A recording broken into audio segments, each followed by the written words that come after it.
বিএনপির ভারপ্রাপ্ত চেয়ারম্যান তারেক রহমান আগামী নভেম্বর অথবা ডিসেম্বরে দেশে ফিরবেন বলে জানিয়েছেন তার একান্ত সচিব মিয়া নুরুদ্দিন অপু। বিকেলে শরীয়তপুর পৌর এলাকায় এক সভায় সাংবাদিকদের প্রশ্নের জবাবে তিনি একথা জানান। বান্ডেল থাকলে প্রতি সেনমানিতে টাকা বাঁচবে। বিকাশ সেনমানি বান্ডেল কিনে জিতুন প্রতি লেনদেনে। বলেন তারেক রহমান দেশে ফেরার জন্য সম্পূর্ণভাবে প্রস্তুত।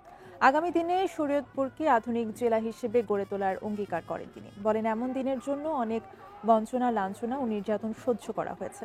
সামনে এখন একটাই লক্ষ্য, জাতীয়তাবাদী শক্তিকে ঐক্যবদ্ধ করে বেগম খালেদা জিয়া ও দেশনায়ক তারেক রহমানের নেতৃত্বে গণতন্ত্র পুনরুদ্ধারের জন্য কাজ করা।